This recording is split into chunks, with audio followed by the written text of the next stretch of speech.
All right. Hello, Marcus. How you doing? Great. We will start with Anthony Dasher and go to Drew Hubbard. Hey, Marcus, good to see you. I want to ask you about Brock Bowers just a minute, and on that long touchdown, that he had. It looked like that was a wheel route. So how long have you guys been practicing that? And just as far as Brock goes himself, and what was your initial impression with that guy? Has he even maybe surpassed your own expectations? Since Brock got to UGA, he's a great athlete. He's young, he's smart, he's strong, he's powerful, knows how to win routes again, using his body, using leverage. He's a great player, and I'm excited to see what he got in store for the future. As a teammate, he's a good person as a teammate, and he's very explosive, as you can say. Just one real quick follow-up. How long have you guys been working on that wheel route? Probably, I'm not really sure. I know every day in practice we always work on putting our best players in the right position to make a play. So we've probably been working on that play for some time now. I can't really give a great time frame, a better time frame. Yeah, and Drew actually just had to hop off, so I'll hop in his place for the red and black. Marcus, I actually want to ask you about Jackson Muschamp in his reserve quarterback role. What have you been able to see out of him and his progression, and how does he help get the team prepared for every opponent every weekend?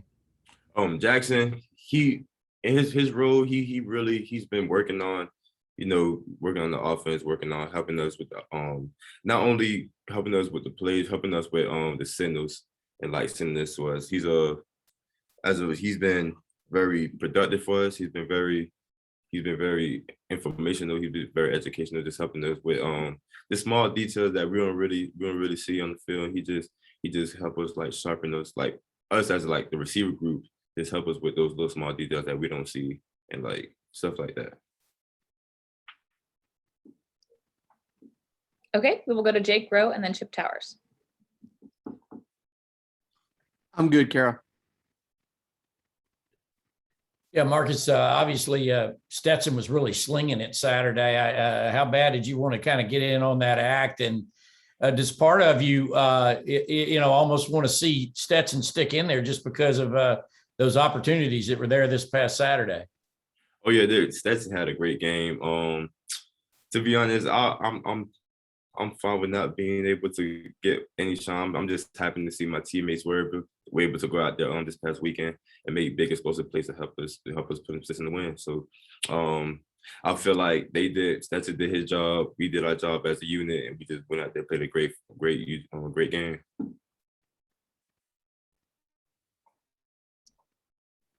We'll go to Mark Weiser and then Mike Griffin. Marcus, how much do you think, or how easy will it be to translate those explosive plays, this week against South Carolina, or how much do you think had to do with, what UAB was doing defensively, maybe had a couple busts, stuff like that? I know that we're gonna keep doing what we got to do. We're gonna keep working on what we got to work on.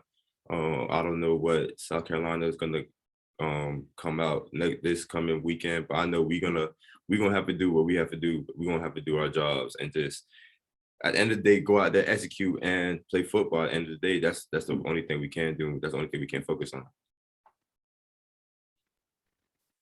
Marcus, how hard is it to pick up the Georgia offense? We see a lot of young guys out there, and of course, you're a second-year guy. You're kind of looking like a pro out there, but for some of these guys that haven't done it before, I mean, just how long does it take to get up to speed in an offense like this?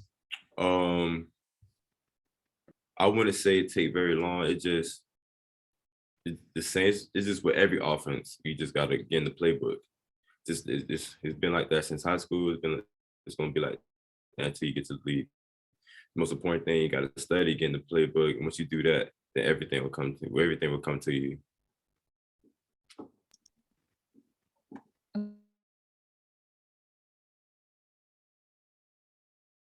Yeah, Marcus, what's it like going against Keely Ringo, in practice every day? And can you tell, I guess, that he's sort of developed even from last year when he wasn't able to practice just due to the mental reps and staying engaged that he was able to do? Oh, going against Keely, Keely is definitely probably one of the best corners I've done with against in my time playing football. He's real strong. He's fast, explosive, great hits, great ball skills. In practice, it's always a battle between us, between the receivers and the DBs every day.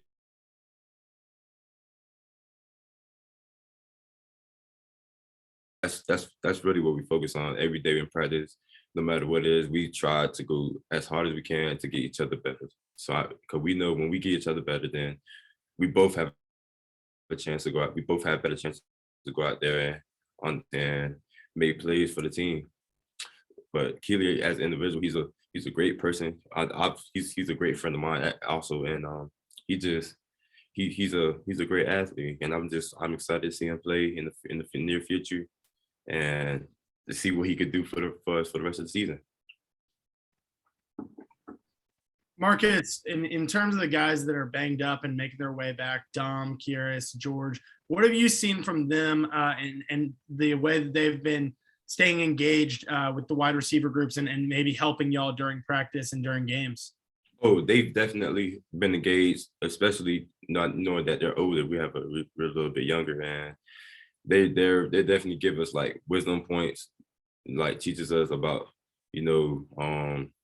like teaching us about experiences. Like they have like we're not very experienced, but they give us the little wisdom that we need. They've been very what's the word? I'm sorry. They've been very like engaged with us as terms of being engaged in practice and learning the plays and knowing what we got in each assignment, knowing what they got in each assignment, and just taking their mental notes, knowing that they can't get in and do everything full speed like how they want to. So they just take the mental notes and knowing their assignment, what they have to do in those plays. Okay, we'll go to Connor Riley and then Roddy Nabolsi. Hey, Marcus, what are some of the adjustments you as a wide receiver have to make when going from JT Daniels to Stetson Bennett or whoever is in there at quarterback? I don't believe I have to make any adjustments. I believe that no matter who's in that quarterback, they're going to do the job that they have to do to get the job done. And we're blessed to have four QBs in our system that can sling the rock and give us the ball. So no matter who's in there, I feel like no matter who we put in to play, they're going to do the job just as well as anybody else. Marcus, last year you were injured on a play where it was a touchdown pass from Stetson Bennett, and you've obviously worked with him a great deal. I'm going to pose a hypothetical to you. You get in the huddle, and it's you and Stetson, and he asks you which route do you want, and why?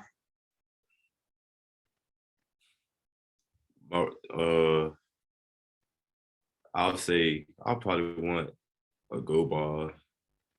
Maybe, yeah, I'll probably say a go ball. And why? Because I think that's probably my favorite route to run. That's it. Okay, we have time for 2 more questions. We'll open it up.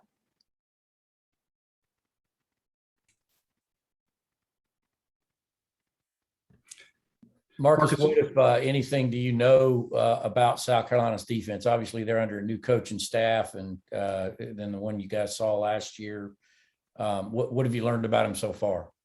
I know they got good return to players coming back, especially on the D-line and defensive backfield. I know they're a formidable opponent that we won't take lightly. No matter who we play, we won't take anybody lightly. We just we gotta focus on what we have to do. They're a great team. They're physical. They're gonna come and play. So we gotta come and play also. And that's the main thing. That's the only thing that we're focusing on this week to get them to get ready for Saturday. Thank you. One last question for Marcus. Okay.